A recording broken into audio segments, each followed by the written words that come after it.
Hey everyone, welcome back to the stream. This is episode 5, and I'm excited to have you here as we dive into some big Apple news and tech updates. If this is your first time tuning in, welcome. These streams are all about recapping the latest in the tech world with a strong focus on Apple products and news.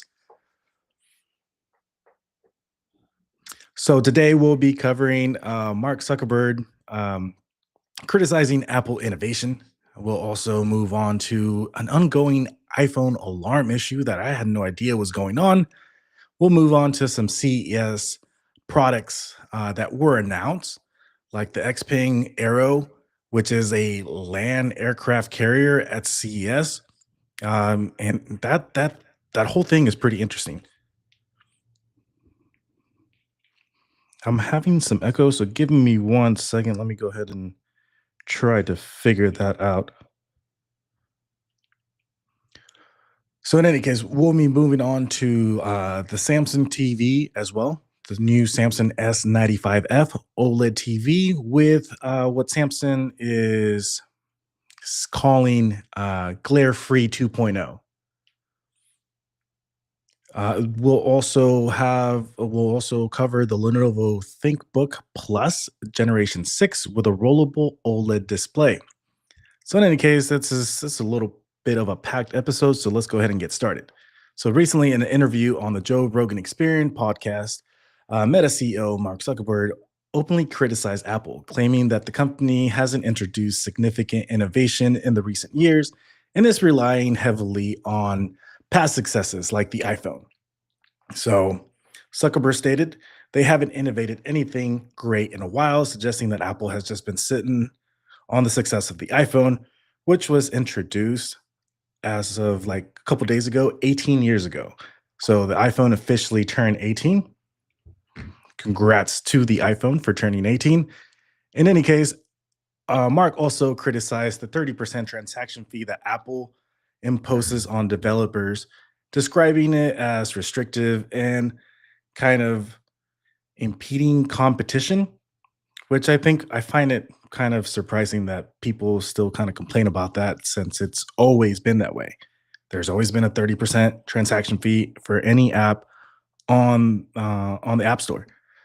So, in any case, so while it's true that Apple remains like the iPhone remains a cornerstone of Apple's product line, the company has introduced several products and services in the recent years, including things like the Apple Watch, AirPods, and advancements like in services like the Apple TV, Apple Arcade, which I don't play any of the games on the Apple Arcade, but there has been stuff that they have released. However, the argument can be made that about of lack of groundbreaking innovation, maybe. Kind of the only thing that I can think off the top of my head, other than the Apple Watch, is the Apple Vision Pro. So while it's not something that was completely new or anything like that, it did change how we can view a headset in a way, because all up until now, all the headsets hadn't really been really, like, I would say, high resolution. Every time I put a headset on, no matter what virtual headset it was very lacking in, like, it looked pixelated to me. But in any case, the controversy around Apple's 30% commission fee has been a point of contention among developers and competitors. And the critics argue that it doesn't open up for competition and innovation. While Apple kind of maintains that the fee supports the maintenance of the App Store and ensures like user security. So I find I can look at it both ways, but in a way, it's kind of like owning real estate, right? So if you own real estate, you charge rent for your property. So if Apple owns the App Store, they charge rent for you to be on their property. And while 30% is kind of high, um, I would say that up until now, it is the best app store. But let me know. I would like to hear your thoughts on on the. Do you agree with Mark Zuckerberg's assessment of the app, Apple innovation, And how do you feel about like that 30% fee? Are you a developer yourself and are tired of paying that 30% fee? Just kind of drop, let me know what you think about that. In any case, let's move on. Let's move on. So, since April 2024, numerous iPhone users have reported issues with a built in alarm function. So, alarms are either not sounding at the scheduled time or going off at incorrect times, particularly when the iPhone is linked to an Apple Watch. So, I honestly had no idea that this was a thing. I had no idea that this was going on, and it was a little bit surprising for me. Have you guys had any issues with your alarms not going off? Because up until now, I mean, I have one alarm and it's set for like 5:15 in the morning, and it always goes off for me. So, like, users have shared experiences of missing important appointments and waking up times due to alarms not functioning properly. Like one user reportedly set an alarm for 10:30 a.m. only for it to go off at 12:42, which seems extremely random. Like it's not an hour late or 2 hour late. It's just like a random it was set for 10:30 and it went off at 12:42. So the issue seems to be prevalent among users who have their iPhones connected to the Apple Watch, suggesting that a potential syncing issue problem between the devices. I mean, I have an Apple Watch and my iPhone, and my alarms are going off just fine. What's up, Jaden? What's up, Ricardo? How you guys doing? And Jerry, I am Hector. Nice to meet you.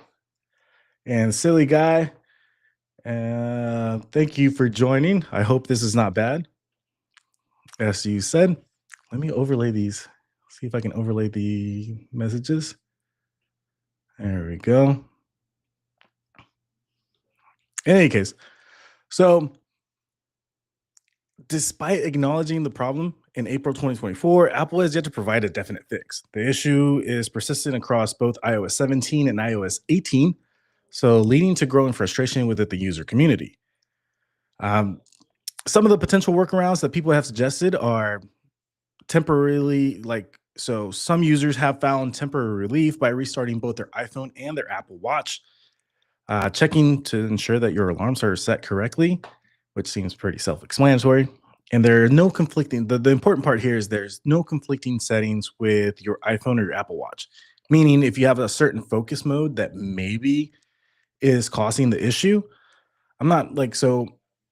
I couldn't find too much about it, but I could find reports of people saying, "Hey, this is definitely an issue." But until now, Apple like has suggested themselves kind of considering a third party alarm application as a temporary solution. Once again, have you guys had any issues with your iPhone alarm? And if so, what are your workarounds? Have you tried to restart your device, or what is it that you guys did in order to resolve that issue? So in any case, let's move on to the Xpeng Aero. So CES 2025 is going on, and there have been some pretty interesting products that have been released. So this thing is a land aircraft carrier of sorts. So the ground module or mothership is a six-wheel electric gas combo car. So the two wheels up front are ran by the gas motor, and then the four wheels in the back are ran off of battery and electric motors. The range of this vehicle is set to be at like 1,000 kilometers, which is a little over 600 miles. So the inspiration takes off of like lunar rovers for like off-road capabilities and stuff like that. But the air module that's inside of the car is a detachable two-seater drone stored in the vehicle's rear. So and that one's compatible with both like manual controls and like auto controls, which is pretty interesting. I guess you could just set it to auto flight and you just kind of fly like a regular drone, which is bizarre. Anyways, with the push of a button, users can transition seamlessly between driving and flying, making it ideal for like urban commuting, I guess, or off-road adventures or sightseeing or in like emergency situations, I suppose. There's apparently been over 3,000 pre-orders already placed, and mass production begins in 2026. Now, the price was pretty surprising. For I'm looking at this product and I'm thinking, well, maybe this thing is going to be like near $1 million or something like that. But surprisingly enough, they said they're going to try to keep the price under 300,000, which means they're stating a price like around like like 270,000, 280,000, somewhere in there. The initial like availability will only be in China, but they are obviously looking to expand to other countries. So the land aircraft carrier is kind of like a major leap forward with multi module transportation, like combining practicality and like a futuristic design. Like that blew my mind. I didn't even know that that was a thing that people were thinking about doing. Like obviously they're working on flying cars, but the fact that you have one that's a combo, it's pretty cool. And under $300,000, like I don't have $300,000, but if I did, I would be very interested. Any case, so we move on to Samsung. Samsung released their S95F OLED TV with glare free 2.0. So what is glare free 2.0? So this technology is designed to minimize like screen reflections and enhance viewing experience across various lighting conditions. So this is ideal for like maybe whenever you're watching a movie in the middle of the day and obviously there's sunlight coming through your windows. And even though you kind of close the curtains and do all that, you still have light that kind of bleeds and could cause a glare. Or maybe just, one of your lamps, you want some lighting. You don't want to be tripping in a dark room.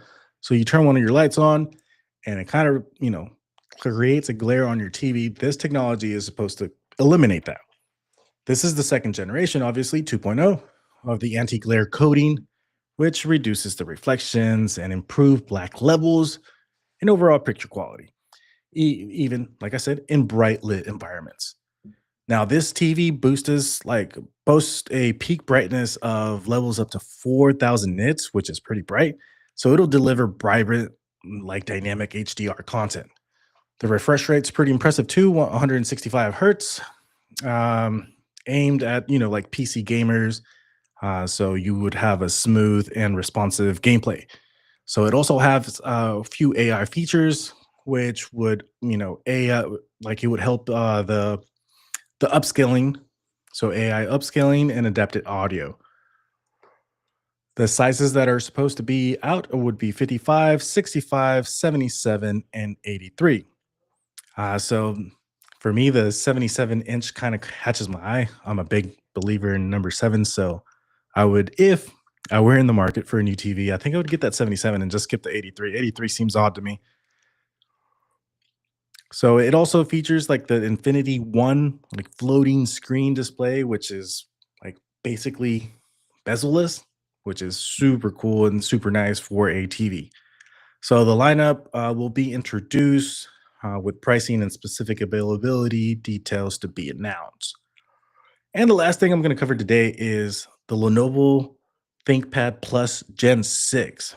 So this groundbreaking laptop features a rollable OLED display that kind of expands from 14 inches to 16.7 inches going up, offering like just offering your user just a little bit more real estate while maintaining that portability. So you have, in essence, a 14-inch laptop, but if you need a little bit more real estate for whatever you're working on, then you can expand that display up to 16.7 inches. So with a simple press of a button, that 14-inch display screen vertically extends to 16.7 inches. This expansion is said to provide 50% more display area, so ideal for multitasking and productivity. The durability aspect of it is what concerns me the most. So I'm thinking something movable in my laptop, a rollable OLED display, that all like catches my attention as to how durable is it? Is it going to break on me the very first time I use it? Well, Lenovo says that it will withstand 20 rollout actions and 30, I said 20, right? Well, I meant 20,000 rollout actions and 30,000 hinge opening and closing. So it says it's reliable, but it's still OLED display. So take it for what it is, take those numbers for what they are. The laptop itself is a high-end laptop, 32 gigs of RAM, 1 terabyte SSD, Intel Core Ultra i7. So it's a high-end laptop. The battery will also be pretty large. I think they said 66 kilowatt hours. So it will get you through your workday. So the there will be software included to kind of take advantage of this display. How well it will work, I guess we'll just have to wait and see. But this laptop is slated to release in the first quarter of 2025. Obviously, since it is a high quality laptop, a high end laptop, the starting price is going to be 3,500. So obviously, this positions it as a premium option for professionals and people that are just looking for a cutting edge technology and to enhance their workflow. So that pretty much covers it for today's stream. Let me know if you guys have any questions. Let me know if you knew about any of the topics that we covered today. I would be interesting to know if any of you have experienced the the alarm issue with your iPhone. Uh, like I said, I haven't experienced it, but I found plenty of evidence online of people complaining about it as being an issue, and a actual statement from Apple saying that they have no official fix.